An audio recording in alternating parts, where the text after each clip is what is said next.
BFM Business, Intégral Bourse, jusqu'à 18h, le club de la bourse. Mais on va commencer par parler de la France, avec nos invités en plateau. Mathieu Rollin, gérant actions américaines chez Aviva Investors. Bonjour Mathieu. Bonjour. Jacques Tébécane, à côté également, directeur de la gestion de Morse Artis. Jacques, bonjour, bonsoir. Bonsoir Grégoire. Et Étienne de Marsac, gérant Absolute Return chez Sony AM. Étienne, bonsoir. Bonsoir Grégoire. La France, comment est-ce que vous, en tant qu'investisseur, on est vraiment dans une logique de point de vue de marché, hein. Je ne veux pas vous emmener trop sur le terrain politique forcément, mais quand même, il faut en parler.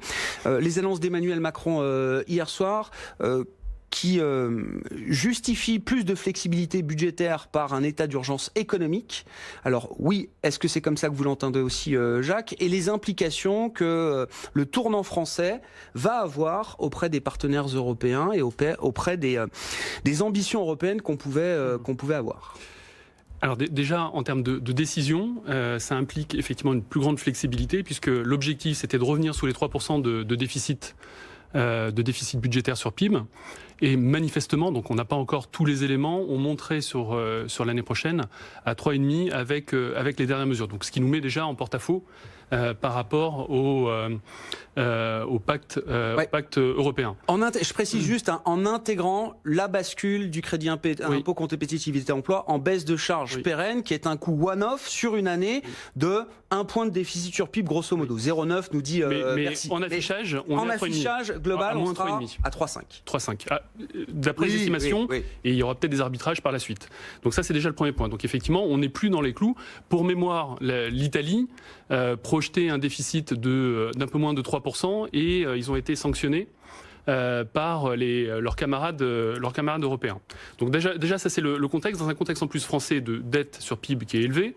Et au cours des 7 années passées, la France n'a jamais respecté, hormis une année, le pacte européen d'un déficit budgétaire, d'un déficit sur PIB de moins de 3%.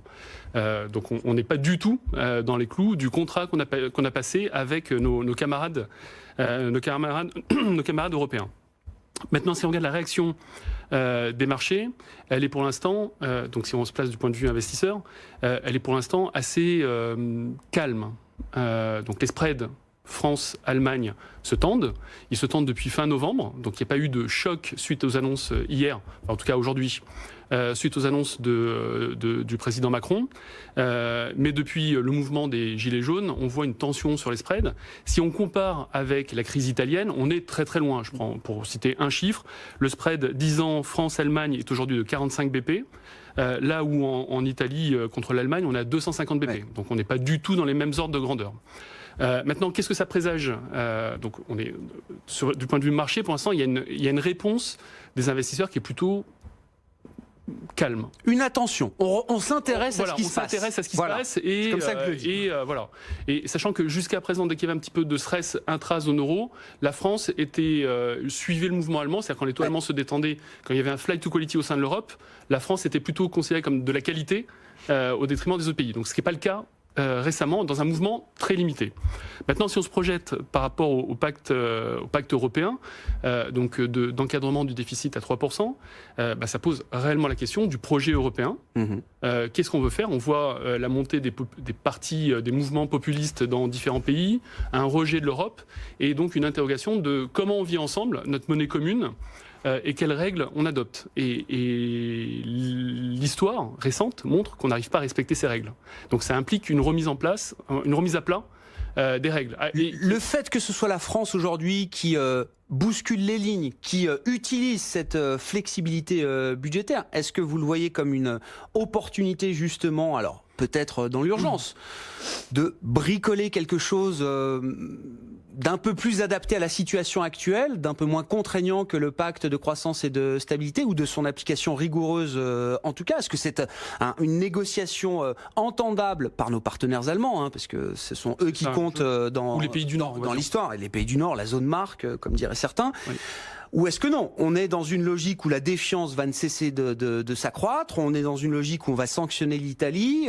Bon, aujourd'hui la France n'est pas menacée, mais pourquoi pas revenir demain sur une logique de sanction également vis-à-vis de la France, et qui limite, qui empêche toute marge de manœuvre, tout pilotage du point de vue européen de la situation budgétaire aujourd'hui. Mon point de vue sur la question est plutôt que les Allemands vont s'opposer. D'accord. Fin de non-recevoir. Fin de non-recevoir. Alors, je pense qu'il va y avoir un habillage du point de vue français, c'est-à-dire de présenter ça comme un choc temporaire et derrière un retour à la normale. Une trajectoire de déficit. Une trajectoire qui revient dans les clous. Donc c'est peut-être ça qui permettra de faire passer la pilule du côté allemand, et pour que les Allemands gardent la tête haute par rapport à cette situation, effectivement avec les Italiens, c'est ce que vous rappeliez dans votre introduction, qui se frottent les mains en disant regardez les Français, ils ne respectent pas non plus nos règles. Mais l'enjeu, c'est le moyen long terme. Et d'ailleurs, dans les règles intra-européennes, c'est plus le déficit structurel qui est la variable clé que le déficit conjoncturel, donc qui intègre ces phénomènes de cycle et autres. Et donc tout l'enjeu ensuite pour la France, c'est de montrer qu'effectivement, de manière pérenne, on arrive à repasser sous les 3%. Ce qui, compte tenu de la situation et des tensions qu'on a vues et des interrogations de la plupart des Français, est une vraie gageure. Étienne de Marsac, votre sentiment, est-ce que la France, est-ce qu'il y a une nouvelle négociation possible avec l'Allemagne? Au départ, c'était Emmanuel Macron nous disait, la France disait à l'Allemagne, on va être rigoureux, on va faire les réformes, mais on va tenir les objectifs de déficit sur PIB. Charge à vous de nous aider à avancer dans le processus d'intégration et de parachèvement de l'intégration de l'Union économique et monétaire. Est-ce qu'on peut basculer dans quelque chose qui serait, accordez-nous un peu de flexibilité budgétaire, mais les réformes structurelles, on va les faire et on va les faire au pas de charge. Et est-ce qu'on peut apporter des garanties en ce sens-là? Est-ce que c'est quelque chose qui est négociable aujourd'hui du point de vue européen? Je pense que d'un point de vue théorique, c'est négociable. D'un point de vue pratique, j'ai quand même le sentiment que la voix de la France s'est abîmée hier au journal de 20h, et que les réformes qui étaient prévues par Macron et qui permettaient éventuellement à Macron de se présenter comme un Schröder un petit peu des temps modernes, et lui permettant de trouver une voie, ou en tout cas des oreilles en Allemagne, cette voie-là est désormais probablement un petit peu bouchée et obturé. Et il me semble que ce qui s'est joué de manière très récente, c'est finalement la possibilité de la France de se réformer et de réformer son modèle social, et que cette possibilité-là a pris sacrément du plomb dans l'aile. Vous parliez tout à l'heure, et je pense que c'était assez juste, c'est-à-dire d'un effet one-off. Moi, je pense que l'effet, il va être plus s'inscrire dans la durée, et je me demande dans quelle mesure... La dérive du déficit français, là, vous dites? Oui, je me demande, et c'est une interrogation, c'est pas une certitude, mais dans quelle mesure est-ce que Macron ainsi que ses successeurs auront de nouveau la main et le timing pour enclencher des réformes structurelles leur permettant à la fois de faire baisser les déficits, réformer un modèle social qui était vacillant, et moi je me demande si ce modèle ne va pas du coup désormais se déliter, puisque n'étant plus réformable. Donc s'il n'est plus réformable, ça veut dire que les dépenses publics vont être tournés de temps en temps vers l'achat de la paix sociale, et donc ça, c'est pas des dépenses d'investissement, ce qui veut dire que progressivement la croissance de la France, donc en tout cas la croissance potentielle, va diminuer.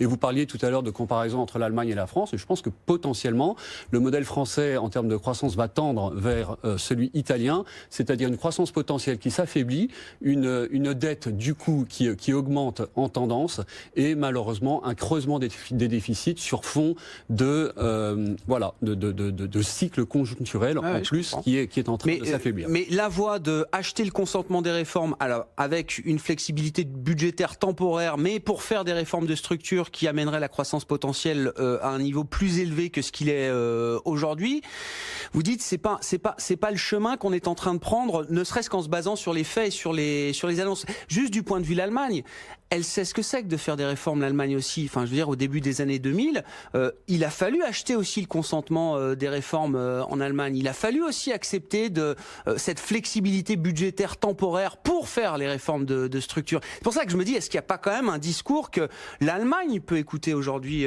dans la situation tendue à tout point de vue qu'on connaît en Europe? Étienne et puis Jacques. Oui. Et puis ensuite Mathieu. Peut-être le point de différence, c'est qu'entre 2002 et 2005, les réformes qu'on appelait donc Hartz I 1, 2, 3, 4, elles ont été suivies d'une certaine forme de continuité et se sont appliquées dans la durée. Ce qui nous manque, c'est un track record, quoi. Comment ? Ce qui nous manque, c'est un track record. Donc on ne sera jamais crédible sur ce qu'on dit aujourd'hui. Une voix ferme, et nous sommes malheureusement habitués à subir la pression de la rue et à battre en arrière, et c'est pas la première fois.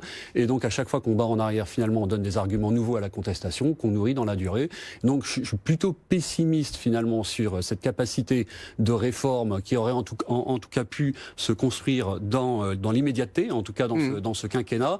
Et j'ai plutôt peur de ce qui pourrait ressembler à un espèce de raz-de-marée contestataire lors des élections européennes. Alors là, c'est peut-être éventuellement le point d'ouverture. C'est-à-dire que si ce raz-de-marée contestataire conduit à une coalition responsable, donc pourquoi pas à la naissance d'un mouvement renforcé qui est le mouvement conduit par Marine Le Pen avec Salvini et avec comment s'appelle-t-il, Wilders de Hollande. Oui. Eh bien, si ces gens-là sont responsables et conduisent ce qu'ils ont en tête, c'est-à-dire une réforme de l'intérieur de l'Union européenne, alors là, on a peut-être un chemin de réforme possible, mais pas avec les mêmes personnes. C'est-à-dire probablement pas avec Macron. Ouais. Et faut qu'il y ait une volonté de réforme. Il faut qu'il y ait une volonté et qu'il soit une volonté de transformation de l'intérieur. Et je pense que l'Union européenne telle qu'on l'a vécue, elle est malheureusement un petit peu décédée. On aura une autre forme d'Europe probablement dans les années qui viennent. Court, Jacques. Oui, j'ajoute juste un point, parce que vous parliez de l'Allemagne et de la France. Ouais. Moi, j'ai plutôt parlé des Allemands et des Français. Le modèle allemand est bâti sur... dans le cadre des réformes Hartz, sur un taux de syndicalisation beaucoup plus important, une capacité au dialogue au sein de la société allemande beaucoup plus fort qu'il ne l'est en France, où le taux de syndicalisation est beaucoup plus faible.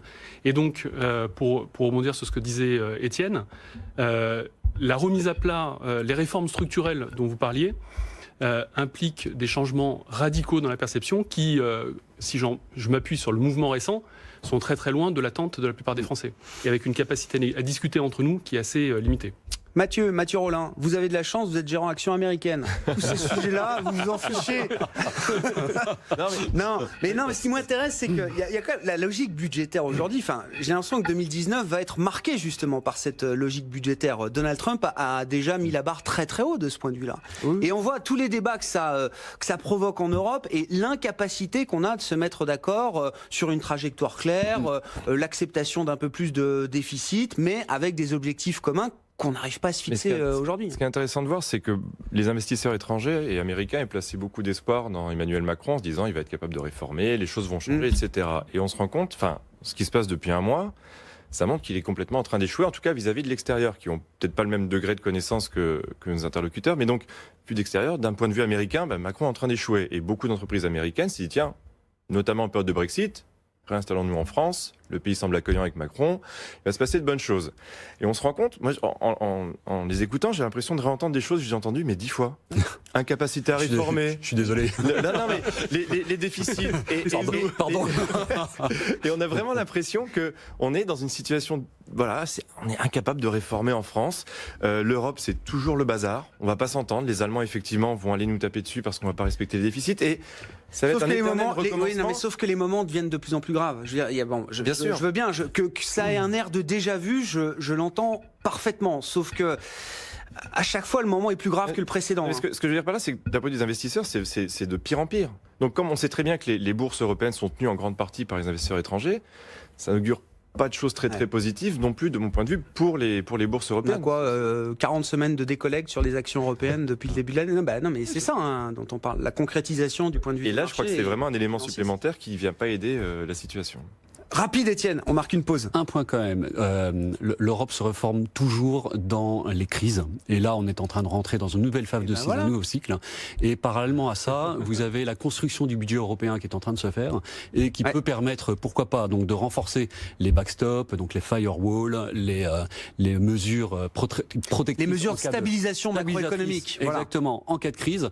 Et notamment donner lieu à la possibilité pour l'Europe d'emprunter, donc via un autre véhicule. emprunt qui pourrait permettre de financer des réformes structurelles que les États ne pourraient pas financer eux-mêmes. Donc, crise égale opportunité. Voilà. Bon. Il y a un chemin éventuel de nouvelles politiques. Auquel vous êtes peu à croire, d'après ce que je comprends. Non, mais je vous voyais déprimé, donc... au moins signaler que ce chemin existe. On marque une pause, Jacques, on reprend la discussion dans un instant. On va parler du Brexit, avec des députés conservateurs qui visiblement ont adressé 48 lettres. Ah, ça y est. Ah, ça y est, nous dit Étienne de Marsac. 48 lettres, c'est le chiffre magique qui pourrait provoquer un vote de défiance contre le Premier ministre Theresa May. C'est ce que nous rapporte à l'instant la chaîne d'information britannique Sky. Une pause et on se retrouve avec nos invités. BFM Business, Intégral Bourse, jusqu'à 18h, le club de la bourse.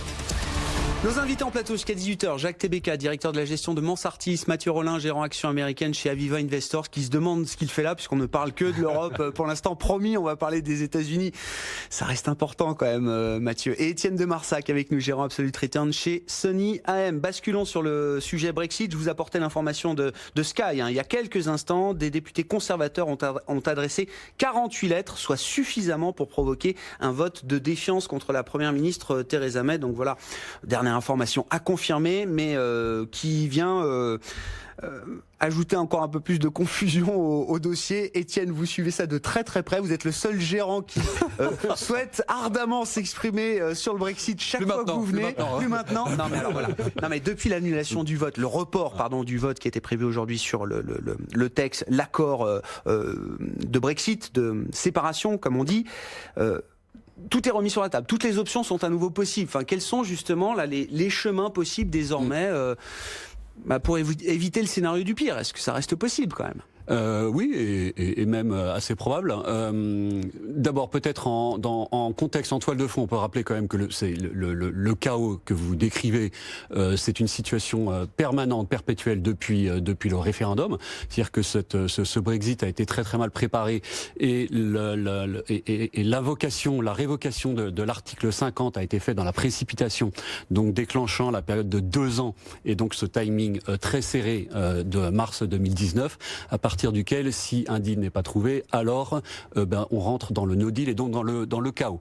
Donc on voit bien que ce chaos, en fait, il a démarré dès le début et causé par une longue période d'impréparation. Donc la nouveauté qu'on a aujourd'hui, et notamment depuis hier, moi je trouve qu'elle trouve son point d'ancrage dans l'arrêté de la Cour européenne de justice, qui donne la possibilité au UK de unilatéralement révoquer l'invocation de l'article 50 et donc de revenir en arrière. Dans le cadre d'un processus démocratique. Dans le cadre d'un processus démocratique, c'est-à-dire qu'à tout moment, le Parlement peut décider, et c'est ce qu'a dit donc la Cour européenne de justice hier, peut décider de revenir en arrière. Donc ça, c'est une nouveauté. Ça ne veut pas dire que ça va être fait, mais ça modifie en fait le rapport de force en pouvoir, l'équilibre des forces, et est probablement à l'origine de cette décision de Theresa May de reporter la lecture du deal en première session et de le reporter sin die, ce qui provoque des hurlements et ce qui, je pense, est à l'origine donc des 48 votes, des 48 lettres que l'on vient de recevoir, qui est une nouveauté. Vous m'en donnez l'information. Si je résume simplement, pour vous, la stratégie de Theresa May aujourd'hui, depuis que effectivement la Cour de justice de l'Union européenne a reconnu le droit unilatéral de revenir sur l'article 50, c'est de laisser la cocotte minute bouillir encore un peu. Oui, c'est à la fois de passer en force et à la fois d'emmener donc le Parlement dans un corner. Passage en force, pourquoi? Parce que depuis le début, elle agit de manière très autoritaire, que ce soit à Salzbourg ou que ce soit en prenant ses ministres un par un, soit pour les empêcher de démissionner, soit pour au contraire les presser de démissionner. Il me semble que depuis hier, il y a une autre stratégie qui a été imaginée en urgence, qui est de retarder les délais, pousser le Parlement à voter le plus proche possible du délai de la fin du mois. C'est ça. Exactement, du 29 mars. La stratégie du mur. Voilà, de sorte que le Parlement soit mis devant une question qui a finalement une réponse digitale. Je sors avec ce deal, ou alors je ne sors pas et c'est le chaos. Et je trouve que c'est une stratégie qui est extrêmement dangereuse, notamment d'un point de vue démocratique, puisqu'elle prend le Parlement en otage et ne lui donne pas la possibilité de choisir, de faire un choix libre. Ça devient un choix contraint, ce qui n'est pas vraiment un choix. J'ai même vu pire dans les stratégies peut-être un peu complotistes, je n'en sais rien, mais l'idée chez certains, non mais qu'on qu'on laisse naître une panique de marché. Alors hier, sur la livre sterling, c'était déjà un peu tendu, qui s'est écroulé de 1,5, 2%. On est à 1,25, on était à 1,20 peut-être autour du Brexit, au moment du vote du Brexit. Mais qu'on laisse s'installer une panique de marché pour forcer encore un peu plus le vote au Parlement. Je suis assez d'accord. C'est-à-dire que vous avez eu hier en même temps une communication du gouvernement qui a consisté à dire nous préparons à un plan de contingency, de contingence, en cas de non-Brexit. C'est-à-dire qu'à la fois vous avez Theresa May qui pousse le Parlement dans un corner, mais qui agite le chiffon rouge et qui attise le feu qu'elle a contribué à faire naître. Et donc c'est très dangereux. Je pense que les 48 lettres sont issues de cette stratégie du corner et donc vont amener lentement soit donc ce qu'on appelle un leadership contest, donc la perte par Theresa May de la tête du gouvernement. Le gouvernement ensuite un certain nombre de jours, alors je sais plus combien, je crois que c'est 14, pour nommer une nouvelle personne à la tête des Tories. Et si c'est pas le cas, alors ce sont les élections générales. Et alors là, tout est possible. Donc élection générale, sachant que personne n'a envie de se retrouver à la place de Theresa May avant le 29 mars quand même. Et c'est pour ça que jusqu'à présent, on n'avait pas reçu les lettres. Les députés n'avaient pas du tout envie de prendre sa place. Mais là on monte d'un cran alors. Là on monte d'un cran, non, attention. Bon, Jacques. C'est bien résumé quand même, merci. Je dois dire. Non, mais franchement, on n'a pas toujours les idées très claires, mais là, ça devient un peu plus clair avec votre façon de présenter les choses. Bon, Jacques, sur Brexit. Alors, je ne vais pas revenir sur les enjeux intra-Royaume-Uni. Je pense que Étienne les a bien résumés et c'était très clair. Moi, je voudrais plutôt revenir sur un point important, parce qu'on est dans une négociation. Il y a un terme important que vous avez utilisé, c'est scénario du pire. Et en fait, pour certains Anglais, c'est pas le scénario du pire du tout. Je pense qu'ils sont dans la configuration d'un hard Brexit, pour remettre un peu de perspective. Dans une configuration d'un hard Brexit, ils sont dans l'idée en fait de faire de l'Angleterre une zone d'imposition très bas, un Singapour local, qui met évidemment une pression importante également sur la communauté européenne et qui rétablit un peu le rapport des forces dans les négociations entre l'Angleterre et l'Europe, puisque, pour rappeler également les ordres de grandeur, les exportations anglaises vers l'Europe, c'est à peu près 45%. Ça représente 45% des exportations, là où de l'Europe vers l'Angleterre, c'est à peu près 15%. Donc une manière de rétablir l'équilibre dans ce scénario du pire et de mettre la pression sur l'Europe dans des négociations nouvelles, c'est de dire nous on va faire une zone franche et on va baisser les impôts significativement et on va vous faire concurrence par rapport à ça. Deuxième point, la vraie question derrière l'Angleterre, derrière le Brexit, c'est l'Irlande. C'est là où toutes les tensions sont. C'est en fait ce qu'on voit, c'est qu'il y a un équilibre, comme je le disais, qui émerge sur la partie économique, avec du donnant-donnant qui devra être trouvé, je pense, des deux côtés, compte tenu des enjeux. Et de l'autre côté, c'est vraiment qu'est-ce qu'on fait de la frontière au sein de l'Irlande et comment on gère le Royaume-Uni dans ce contexte-là. Et pour garantir une libre circulation des personnes. Voilà. Un point de commentaire encore rapide, Étienne, et puis Mathieu Rollin, et ensuite Claude sur les parmi donc les univers du possible en termes de points d'arrivée, qu'est-ce qu'on a ? On n'a pas de Brexit, mais ça me semble quand même hautement improbable. Un Brexit qui prendrait une forme de deal modifié et qui viendrait modifier, ce serait le nouveau Parlement, qui ferait des modifications marginales, donc avec l'accord de l'Union européenne. Mais assez proche de ce qu'on a aujourd'hui sur la table, quoi, grosso modo. Soit assez proche, on n'a pas de temps, soit si l'Europe est disposée à rallonger la période de withdrawal, le UK aurait le temps de discuter de manière un petit peu plus sereine de quelque chose d'un petit peu plus construit, qui prendrait la forme de Norway for Now. Donc le modèle norvégien. Donc le modèle norvégien, pour rappeler qu'est-ce que c'est l'adhésion au marché unique, donc l'espace économique européen, mais sans l'union douanière, et donc qui suppose un renoncement quand même du UK à la libre circulation des personnes. C'est-à-dire qu'ils doivent admettre la libre circulation des personnes pour pouvoir adhérer à ce type de modèle. Et ça, je pense que soit de manière très court-termiste, soit de manière long-termiste, c'est ce vers quoi se dirige le UK. Sachant que Donc le point quand même du référendum, c'était justement le problème de cette Exactement. libre circulation des personnes, Ouais, le problème de l'immigration. Toute l'ironie de l'histoire. Mathieu Rollin sur le Brexit, et puis après clôture, et promis, on parle de Trump, enfin on parle des États-Unis après avec vous, Mathieu. Je suis ravi de gérer le marché américain quand j'ai entendu ça, parce qu'avant les explications Ça vous d'Étienne, j'y conforte comprenais dans vos rien. choix professionnels, J'y c'est vois ça un peu plus clair maintenant. Merci pour les explications. Non, on voit que c'est quand même catastrophique vu de l'extérieur. Enfin, ce qui se passe, c'est catastrophique. Toute cette stratégie politique, où au final donne assez peu de visibilité sur ce qui va se passer. Enfin, on voit les scénarios. C'est vraiment de l'arbre des possibles. Oui. Et au final, on ne sait pas vraiment ce qui va se passer. Qui vont être les gagnants? On n'en sait rien. Donc voilà, j'avoue que sur le marché américain, rien n'est Vous êtes parfait. ravi de Mais pas avoir une situation comme je ça. suis je ravi dirais. de pas être dans cette situation. Très bien, mais on va parler d'autres situations. Il y a quand même des américaines. défauts sur le marché américain. Il y a des sujets. Hein. Le marché Je suis d'accord. américain, légèrement positif encore au moment où on se parle. Et nous, juste avant la clôture à Paris, on gagne 1,7% pour le CAC. Une hausse également à Francfort de quasiment 2%. Le CAC qui est revenu autour de 4810, 4820 points. Clôture à suivre. Et Jean-Luc Cussac avec nous pour ses commentaires. Fin de séance sur les marchés européens avec un CAC 40 qui gagne 1,7%, 4823 points. Nos invités autour de la table et Jean-Luc Cussac devant ses écrans chez Perceval Finance Conseil. Jean-Louis, bon finalement le mouvement a été quand même assez significatif. Il s'est un petit peu essoufflé, mais on sort quand même de la zone de danger. En tout cas, ce que vous appelez le point bas temporaire qui se situe à 4750 points, un niveau sur lequel on était encore hier. Et jeudi surtout, et depuis de sacrés mouvements, puisque on était reparti jusqu'à 4869, on est revenu sur le niveau en effet 4740, et puis hier soir on a quand même fait jusqu'à 23 à un moment donné, à 17h20, et vous vous rendez compte, on a regagné jusqu'à 2,6% à 15h10, on est remonté à 4845 sur le futur, et on a rebaissé de 0,8 et on finit en roue libre. Donc de sacrés mouvements que l'on peut très bien expliquer, parce que il n'y a pas de programme de vente, des gestions, en tout cas pas de programme de vente régulier. Vous voyez, il n'y a pas de je vends soignant X millions et puis voilà, et c'est réparti sur des heures. Non, c'est pas ça. Il y a beaucoup d'arbitrage. D'ailleurs, on le voit très bien. Le volume est très important quand même. Enfin, important, on va dire. Et vous avez parmi les plus forts volumes du CAC uniquement les grosses pondérations. Donc, il n'y a pas de cible particulière qui a fait l'objet d'intérêt.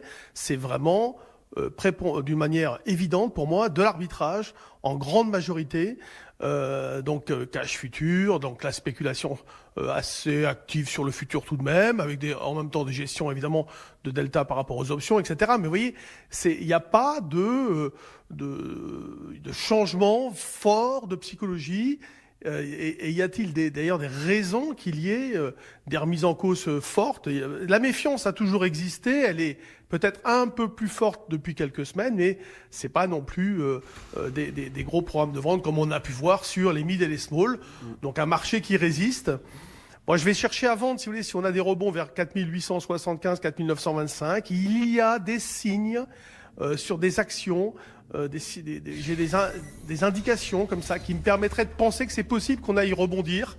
Donc en tout cas, moi, si vous voulez, sur un premier rebond, je vais être plutôt vendeur pour jouer à des petits replis, de revenir peut-être sur la zone des 4770, 4740, pourquoi pas.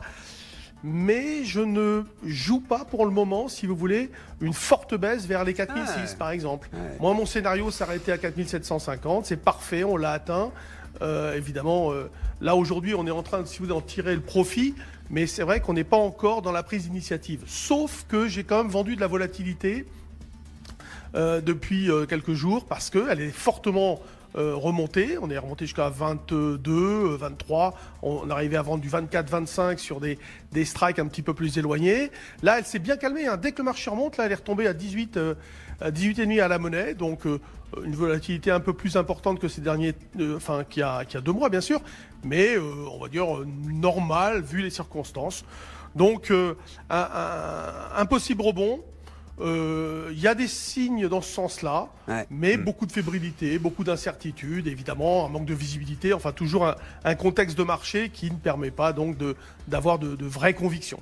Bon, On verra si les choses évoluent quand même de manière un peu plus positive, un peu plus constructive dans les prochaines heures et les prochains jours. En tout cas, on va se satisfaire d'un rebond qui s'est quand même un petit peu réduit en fin de séance, puisqu'à l'arrivée, le CAC ne gagne que 1,35%. C'est déjà bien. 4806 points. On sort de la zone basse quand même des 4750 points. On voit le DAX à Francfort qui gagne 1,5%. Le marché italien qui progresse de 1,4% ce soir. Et en Espagne, on gagne un peu plus de 1%. Le rebond est en train de s'affaiblir un petit peu à New York. En tout cas, les valeurs industrielles, le Dow Jones là est en train de réduire ses gains et gagne encore 0,2%. Le Nasdaq, en cours de séance évidemment, gagne encore autour de 1% cet après-midi. Les secteurs automobiles, les secteurs technologiques étaient les secteurs qui étaient les plus soulagés par le catalyseur du jour. On va en parler dans un instant, mais une détente, en tout cas des commentaires, des rumeurs, une convergence d'informations qui nous indique quand même qu'il y a toujours des discussions entre Pékin et Washington sur le front commercial et que pourquoi pas, Pékin pourrait même montrer un geste de bonne volonté en abaissant ses droits de douane sur les automobiles fabriqués et importés, surtout depuis les États-Unis. Secteur automobile et secteur technologique, donc en vedette ce soir à Paris et en Europe. Le CAC à l'arrivée, 4806 points. BFM Business, Intégral Bourse, on refait la séance. Avec nos invités en plateau, Jacques Tébéka, Mansartis, Étienne de Marsac, Sonny M et Mathieu Rollin, Aviva Investors. Mathieu, vous êtes gérant action américaine. Je le disais quand même, on a beaucoup parlé de l'Europe, de la France. Évidemment, c'est des sujets qui nous concernent de près. Mais le catalyseur du jour, quand même, sur le marché, on cherche toujours un prétexte au rebond au-delà des éléments techniques. C'était quand même les nouvelles du front commercial entre la Chine et les États-Unis. Les discussions continuent. Donald Trump nous dit que c'est très constructif. Bloomberg nous rapporte qu'on pourrait avoir une baisse des droits de douane chinois sur l'automobile américaine. On attendait plus grand-chose depuis l'affaire Huawei, j'ai l'impression, qui nous a mis quand même un sacré coup sur la tête après le dîner entre Donald Trump et Xi Jinping. C'est vrai que le dîner s'était bien passé. Ouais. Après, Trump était assez détendu, il était plutôt positif sur l'issue effectivement de son trade war avec le président chinois. Puis on a eu Huawei où là on s'est dit mince, tout est tombé à l'eau et on repart de zéro. Et finalement, au final, les tarifs, c'est pas grand-chose par rapport à ce qui peut se passer. Au final, je crois qu'on continue à discuter derrière, les choses se mettent en place petit à petit. Enfin, il faut bien voir une chose, c'est que personne n'a intérêt à ce que Trump mette à exécution ses menaces d'augmenter les tarifs douaniers à 25%, ni les États-Unis, ni la Chine. Personne n'a intérêt à ça. Si on regarde la façon dont Trump a négocié avec le Canada et le Mexique, au final, il a réussi à trouver un deal qui n'était pas très différent du NAFTA, mais c'était une victoire d'estime, c'était une victoire Twitter. Il a tweeté 10 fois que c'était le meilleur deal que les États-Unis ont jamais fait, etc. Peu importe, ça lui fait plaisir, ça flatte son ego très bien. Mais en tout cas, il y a un deal. C'est beaucoup plus compliqué avec les Chinois. Les Chinois, au départ, je pense, ne voulaient pas se laisser faire non plus. Ça s'assouplisse un petit peu. Je pense qu'on trouvera un deal. En tout cas, je ne vois pas une solution. Enfin, je ne vois pas les négociations s'arrêter sur un échec. La Chine fait un premier pas vers les États-Unis en certainement acceptant de réduire ses droits de douane sur l'automobile. Ce qui est important quand même, hein, si on regarde General Motors par exemple, ils vendent plus de véhicules en Chine, 3,9 millions de véhicules, qu'aux États-Unis, 3 millions. Donc c'est quand même d'assez important. C'est quand même symboliquement, si vous voulez, c'est quand même ainsi, effectivement, la nouvelle est confirmée. C'est symboliquement quelque chose de très fort. C'est pas un geste pour rien, parce que beaucoup produisent quand même sur place, mais non, il y a quand même aussi un nombre de voitures qui sont les constructeurs importées par les Chinois. Les constructeurs allemands produisent aussi aux États-Unis pour exporter là-bas. Enfin voilà, il y a BM produit beaucoup aux États-Unis pour vendre beaucoup en Chine. Absolument. Donc on voit que c'est quand même quelque chose un signal assez fort, et c'est pour ça que le marché réagit positivement à cette nouvelle en se disant bon, on a peut-être une issue qui sera favorable. Bon, il y a beaucoup de nuages qui sont amoncelés au-dessus de l'économie et du marché américain depuis plusieurs semaines, plusieurs mois. Voilà, le marché a envie de croire à une issue positive parce que derrière, ça permettrait au marché de repartir certainement à la hausse. Ouais. Justement, comment vous regardez alors justement le marché américain qui, c'était il y avait les États-Unis, Wall Street et le reste du monde, et puis on sent quand même depuis quelques semaines, quelques mois que les questions aussi arrivent sur le marché américain. Vous n'êtes pas complètement isolé du reste du monde, quand bien même vous êtes gérant action américain, Mathieu. Mais le fait de voir des marchés négatifs partout ailleurs, Wall Street encore, bon, positif ou à l'équilibre depuis le 1er janvier, vous dites c'est le signe que les choses vont finalement mieux que ce qu'on veut le croire ailleurs dans le reste du monde, ou est-ce que c'est un vrai risque de voir le marché américain rattrapé à son tour par des sujets de préoccupation importants sur la croissance notamment. On entend beaucoup parler de fin du cycle économique. C'est un des cycles économiques les plus longs qu'on ait connus dans l'histoire moderne. Et c'est un peu comme quand on veut tuer son chien, on dit qu'il a la rage. Voilà. quand on veut tuer un cycle économique, on dit c'est la fin du cycle. Ouais. Ce qu'on oublie, c'est oui, le cycle est très long, sauf qu'on a eu une pause dans ce cycle en 2011, on a eu une pause en 2015. Et là, est-ce qu'on n'est pas sur la troisième pause du cycle? Alors bien sûr, on est en fin de cycle. Je ne suis pas en train de vous dire que le cycle va encore continuer sur 10 ans. Et que le pic est passé quand même. Le pic est passé, on est en fin de cycle, mais on n'est pas, à mon sens, au début d'une récession. On n'est pas en train d'entrevoir début 2019, récession aux États-Unis, pas du tout. Qu'on ait un ralentissement, certes, qu'on ait des entreprises dont les bénéfices continuent à augmenter, mais moins vite que précédemment. Je suis d'accord, mais est-ce que ça justifie qu'on ait un tel mouvement de panique sur les marchés? Je ne crois pas. Les craintes sont exagérées, vous dites aujourd'hui. Les craintes sont clairement exagérées. Alors bien sûr, on peut parler de la politique de la Fed. La Fed augmente ses taux, c'est pas bon pour les marchés d'actions. La trade war, c'est pas très bon. On a beaucoup d'éléments qui, effectivement, justifie le fait que les marchés soient pas aussi euphoriques qu'il y a 1 an, 2 ans, etc. En revanche, je trouve que le pessimisme qu'on entend et donc la réaction très négative sur les marchés actions, de mon point de vue, est complètement exagérée. Bon, très bien, c'est un bon point de discussion. On a quelques minutes là pour en parler avant de marquer une pause. Jacques. Alors, rapidement sur la fin de cycle aux États-Unis, je vais rebondir sur ce point. Je suis d'accord, les cycles ne meurent pas de leur belle mort parce qu'ils ont duré 5, 10 ans ou 15 ans. Je vais citer juste un pays, l'Australie. Ça fait 20 ans, je crois, ou 25 ans, qui n'ont pas connu de récession. Donc il n'y a pas un cycle On approche même les 28 ans, je crois. 28 ans, je crois. Oui. Donc il n'y a pas de cycle qui s'interrompt parce que... On n'est pas tous l'Australie, malheureusement. Voilà, il y a des pays du Nord également, même configuration. Donc voilà, il n'y a pas, parce qu'on a fait 5 ans, ça y est, la probabilité de... Et c'est ce que montrent même les études statistiques sur le sujet. La probabilité de récession n'augmente pas avec l'avancement dans le cycle. Donc ça, c'est déjà un point important. Maintenant, une fois que j'ai dit ça, il y a quand même d'autres éléments qu'il faut prendre en compte. Je pense, donc effectivement, il y a la Banque centrale. Et derrière, la Banque centrale, derrière ce que fait la Banque centrale, il y a l'aplatissement de la courbe. Aux États-Unis, on est quasiment arrivé à une inversion. Alors, on n'y est pas encore. Donc, c'est quand même un élément important qui montre quand même que il y a une inquiétude de la part des investisseurs. Donc après, est-ce qu'elle est justifiée ou pas? C'est une vraie question. Mais c'est la crainte de récession plus que mais souvent, il y a des perspective d'une récession. C'est ça. Quand on craint quelque chose, ça finit par arriver. Donc, qui pose la question, de par cet indicateur, d'une entrée potentielle en récession de l'économie américaine. J'ajouterai également un autre point. Dans cette phase, donc effectivement, l'économie américaine depuis 2009 a connu plusieurs cycles, mini-cycles. Et dans ce dernier cycle, l'accélération qu'a connue l'économie américaine est principalement liée à la relance budgétaire de Trump. Donc, qui a contribué à relancer la machine et qui vient à s'essouffler, et mécaniquement qui va arriver à s'essouffler. Donc, la conjonction de resserrement monétaire, aplatissement de la courbe, donc qui reflète l'anticipation des investisseurs, et la fin des effets positifs du plan de relance de Trump, fait que légitimement, pour moi ça rend légitime les questions, mais pas effectivement l'âge du cycle, c'est pas la question, mais pose légitimement la question d'un ralentissement marqué aux États-Unis. Mais ce qu'oublie le marché, c'est qu'on va avoir une deuxième vague d'effets positifs de la réforme fiscale au mois d'avril, avec le refund. En fait, aux États-Unis, ils ont le paiement à la source. Et après, alors mars, avril, l'État vous fait un chèque. Il prélève toujours un peu plus. Bien sûr. Payer quoi. C'est l'État. Et derrière, le chèque est envoyé. Et donc là, les réductions d'impôts voulues par Trump vont faire que le chèque sera beaucoup plus gros, et notamment sur les bas revenus. D'accord. Donc ça aussi, c'est un effet qu'il faut pas oublier, parce que pour la consommation, on le répète à chaque fois, mais la consommation, c'est 70% du PIB américain. Si le consommateur américain a un boulot, a un salaire, et là, en plus, un petit cadeau de l'État supplémentaire au mois d'avril, je pense que ça va plutôt bien consommer. Et les dernières enquêtes de morale des ménages restent au top. Le moral va bien. L'Américain est un consommateur, donc tant qu'il a un métier et tant qu'il a de l'argent, il consomme, il va bien et il a la banane. Jacques, je suis pas à l'aise avec l'argument d'un point de vue statistique. Là, je reviens sur le plan statistique. La seule récession qu'on a eue aux États-Unis depuis l'après-guerre, qui a été le résultat d'une baisse de la consommation, donc avec le moteur que tu cites, c'est celle de 93, au moment de l'invasion de l'Irak, où on a vu effectivement la confiance des ménages s'effondrer et la consommation baisser. La plupart des récessions, quand on regarde par poste, c'est pas effectivement, c'est pas le poste du consommateur. Donc oui, je suis d'accord, le consommateur va bien, ça représente 70% du PIB, mais c'est pas cette composante en fait qui explique la volatilité. En tout cas, la volatilité qui explique la récession dans l'économie américaine historiquement.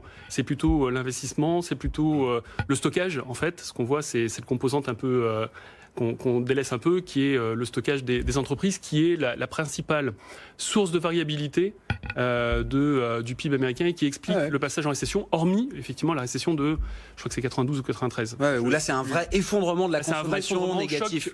Choc sur les consommateurs et...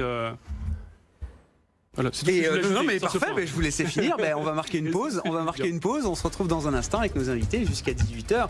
On va évoquer peut-être un peu la situation des banques centrales. On revient dans une séquence banque centrale, la BCE jeudi et puis la Fed. Comment ces banques centrales rassurent aujourd'hui? Il y a 2 mois, la Fed nous disait que tout allait bien. Le marché s'inquiétait de voir une Fed qui ferait trop de hausses de taux.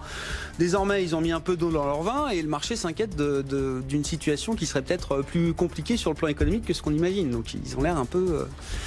dans un exercice de communication compliqué aujourd'hui, nos banquiers centraux. On parle de tout ça avec nos invités jusqu'à 18h, juste après la pause. BFM Business, Intégral Bourse, jusqu'à 18h, le Club de la Bourse. Dernier quart d'heure du Club de la Bourse avec nos invités. Étienne de Marsac, gérant Absolute Return chez Sony AM. Jacques TBK, directeur de la gestion de Mansartis. Mathieu Rollin, gérant actions américaines chez Aviva Investors. On parlait du marché et moi je voulais qu'on termine peut-être avec les banques centrales. La BCE se réunit jeudi et va communiquer évidemment avec une conférence de presse de Mario Draghi. Et puis la semaine prochaine, c'est la Réserve fédérale américaine, Mathieu. De votre point de vue, gérant actions américaines, qu'est-ce que doit nous dire la Banque centrale américaine pour, je sais pas, rassurer ou donner quelques repères aux investisseurs qui semblent un peu perdus dans l'analyse du cycle, la vitesse de décélération, les facteurs de risque globaux. Et c'est vrai que la communication de la Fed a été un peu changeante depuis 2 mois. Plus accommodante. Plus accommodante. Le discours a un petit peu changé, était un petit peu plus accommodante. Derrière, je pense qu'elle doit conserver sa feuille de route, ce qui est une des qualités de la Fed dans ce mouvement de hausse des taux, c'est qu'on a eu une certaine visibilité dans son action, et je crois que c'est vraiment ce que les marchés ont apprécié, parce que effectivement, le marché sur des œufs, les QE, les quantitative easing, on a terminé avec ça. Maintenant, c'était le cycle de relèvement des taux d'intérêt, et on sait que c'est toujours compliqué parce qu'effectivement, on en parlait, ça a un impact sur les marchés d'actions notamment. Donc il faut faire ça de façon très précautionneuse, en offrant une certaine visibilité aux investisseurs. Alors je peux comprendre que le ton un petit peu plus dovish, un petit peu plus accommodant, et un petit peu perturber le marché. Enfin bon, après, il ne faut pas non plus s'inquiéter dès qu'il y a un petit changement de virgule. Voilà, on a quand même une assez bonne visibilité. Il faudrait que la Fed nous donne, je pense qu'on va avoir une hausse la semaine prochaine. Si on peut avoir 3 hausses comme ce qu'attend grosso modo le marché l'année prochaine, ce serait une bonne chose. Et comme parce que le changement de communication, c'est la porte ouverte à toutes les fenêtres. On voit James Bullard qui dit déjà, donc membre non votant de la Fed cette année, mais qui nous dit qu'il faut passer sursoir à la hausse de taux en décembre. Et c'est l'extrême. Le cas extrême. Mais beaucoup sont en train d'effacer quand même un certain nombre de hausses de taux qui étaient prévues et toujours prévues par la Fed l'an prochain. Mais ça, on l'a très souvent, des membres de la Fed, votants, non votants, qui nous expliquent qu'il ne faut pas faire ci, il ne faut pas faire ça. Enfin, je crois que c'est pour moi, c'est beaucoup mais même de bruit, dans le marché, on sent quand même des investisseurs qui sont moins convaincus de la pertinence d'avoir encore 3 hausses de taux, par exemple. Quand vous avez envie d'avoir peur aussi, c'est assez facile de se dire finalement, ils ont changé 3 virgules dans le communiqué, donc la politique de la Fed va complètement changer. Et donc, besoin de remettre un peu mal, donc forcément ça va besoin pas. De remettre un peu l'église au milieu du village quand même la semaine prochaine. Je pense que la Fed devrait réaffirmer sa ligne de conduite, sa feuille de route, et rassurer le marché à ce niveau-là. Mais encore une fois, on en parlait tout à l'heure, je crois que si le marché a envie de se faire peur, ils se feront peur sur n'importe quoi. Ça pourrait être la Fed, ça pourrait être un tweet de Trump, ça pourrait être ce qu'on veut. Tout état de cause, moi ce que je vois, c'est qu'effectivement Jérôme Powell a une politique assez claire depuis qu'il est là. On a une assez bonne lisibilité sur ce qu'il est en train de faire. Il est aussi en train de se faire des réserves. Bien sûr, baisse de taux à des munitions pour la... On parlait potentiellement de récession, peut-être pas l'année prochaine, mais en tout cas 2020, c'est une possibilité. Donc là aussi, il se fait de la réserve de baisse de taux pour effectivement pouvoir réaccompagner la baisse de l'économie. Mais jusque-là, on a plutôt une assez bonne visibilité. Ouais. Étienne, les banques centrales, la Fed et puis la BCE jeudi. Je voudrais peut-être un tout petit peu nuancer ce qui a été dit, c'est-à-dire que jusqu'à présent, en effet, on avait une bonne visibilité, mais j'ai l'impression qu'il vaut mieux parler au passé qu'au futur, dans le sens où la Fed devient data dépendant et abandonne le forward guidance et donc arrête de. Ça veut dire quoi, ça traduit en langage humain? Elle arrête en fait de communiquer en langage compréhensible par tous, comme dirait Jérôme Powell. Et oui, c'est ça. Voilà, enfin un banquier central qui parle avec un langage compréhensible par tous. Oui, mais alors lui, le problème, C'est un exemple pour nous tous, lui, le problème, Jérôme c'est qu'il est Powell. juriste et qui peut rapidement nous embarquer sur d'autres phrasés incompréhensibles. D'accord. Mais donc pour revenir au point, je pense que donc la Fed devient data dépendante, donc ça veut dire qu'elle va réagir en fonction des chiffres immédiats et est un tout petit peu moins capable de donner Un cap. son tempo et son cap pour les mois qui viennent. Ensuite, je crois qu'il y a eu une mauvaise interprétation de marché, une mauvaise réaction de marché, et en fait même une confusion sur la terminologie employée de taux neutre lorsque Powell a récemment déclaré que en fait finalement on était très proche du taux neutre. Le marché a compris que c'est le taux finalement d'arrêt, le taux auquel on allait s'arrêter, et c'est une confusion avec le taux terminal. Donc le taux terminal, c'est celui qu'on a en bout de mire quand on devient restrictif. Le taux neutre, c'est celui qui égalise le potentiel de croissance avec l'inflation. Et il me semble que lorsque les investisseurs ont récemment, et ça a été dit, annuler toutes les hausses de taux pour 2019 dans la courbe, on va trop loin, et ça c'est Korsakov, on en a déjà parlé. Oui, mais ça veut dire que la semaine prochaine, ça veut dire que Powell, c'est ce qu'on disait, il faut quand même qu'il recadre un peu les choses, alors, de ce point de vue. Il y a deux options, donc soit il cède, en effet, je crois que c'est ça, il cède à la pression de la Maison Blanche qui a été très forte ces derniers jours et qui s'est exercée sur lui et sur Mnuchin, et il choisit de repousser la hausse de taux du mois de décembre, et pourquoi pas de revenir plutôt vers mars par exemple, soit il démontre au contraire sa grande probité, sa grande indépendance vis-à-vis du politique, et il continue sur le chemin. Je crois pas que c'est ce qui va se produire, parce qu'il y a une espèce de bouée d'essai qui a été jetée à l'eau, avec dans un club un peu privé, Powell qui a essayé de sonder les investisseurs pour savoir s'il valait mieux pas continuer non pas sur les hausses de taux directeurs, mais sur le bilan de la Fed lui-même. Et il est pas impossible que si la Maison-Blanche se montre beaucoup trop agressive vis-à-vis de Powell et de Mnuchin, eh bien, on a une Fed qui choisisse plutôt le chemin de la diminution drastique du bilan. Donc, bilan, on a déjà parlé, que c'est diminué de 100 milliards depuis le début de l'année. Donc, c'est un cul c'est moins grand public que la hausse de taux, on va dire. Voilà, mais c'est un quantitative easing à l'envers. Ceci étant dit, je voudrais quand même rajouter qu'on a un élément de volatilité qui est important et qui agit en toile de fond quand même pour nous autres investisseurs, qui est l'immense inexpérience du triumvirat. Donc Trump, Powell et Mnuchin, qui n'ont jamais été programmés pour les métiers qu'ils occupent. Enfin, Powell, ça fait combien de temps qu'il est à la Fed? Mnuchin, il sort pas de Goldman Sachs, Étienne? Alors, Powell, c'est... Vite, parce qu'il faut que Jacques puisse conclure. Powell, c'est le seul banquier central de la Fed qui n'a pas de doctorat en économie, mais qui est juriste. Oui. Il était programmé au début pour s'occuper de Dodd-Frank et pas du tout de la Fed, et pas du tout de la politique monétaire, donc c'est pas le même métier. Et Mnuchin, excusez-moi, mais c'est un mec du M&A, c'est une personne du M&A qui est arrivé par là un petit peu et qui connaît rien au marché. D'accord. En fait, non, mais attendez, non, il était producteur de films. C'est le producteur d'Avatar. Oui, ça fait partie de Lego Ninja. Mais ça fait partie de sa diversification professionnelle, d'accord, mais c'est pas non plus. Ça veut dire que la fonction de réaction de la Fed est devenue inconnue dans un univers qui devient fermé. Jacques, maintenant vous n'avez plus que 30 secondes pour conclure. Jacques. D'accord, je vais être très rapide. Alors, je vais juste revenir sur deux mots qui me paraissent importants. C'est en tant qu'investisseur, on a besoin de visibilité. Ouais. Et ce mot s'oppose à normalisation, qui, notamment pour la Fed, qui a déjà bien avancé dans son cycle, conduit à des interrogations de la part des investisseurs sur où est le point d'équilibre pour les marchés et pour l'économie. Et donc il renvoie à toutes les questions qu'on se posait tout à l'heure et toutes les craintes que peuvent avoir les investisseurs. Est-ce que l'économie américaine rentre en récession, etc. On voit bien que pour la BCE, si on prend un cas extrême, comme on est très très loin du point neutre, il n'a toujours pas commencé, ça pose pas de problème. Même s'ils montent leur taux, le consensus c'est fin 2019, c'est pas un sujet. La Fed qui a bien avancé, qui est déjà bien avancé dans son cycle de resserrement, donc la question se pose, ce qui réduit la visibilité pour les investisseurs et se traduit par des moments de stress quand dans la communication, comme le disait Étienne, dans la fonction de réaction, dans les conséquences sur l'économie comme on en parlait tout à l'heure, et qui sera présente même au cours de l'année 2019. Parfait. Vous avez tenu le challenge. Merci beaucoup, messieurs. En 1 heure, c'était pas facile de faire le temps de tous ces sujets.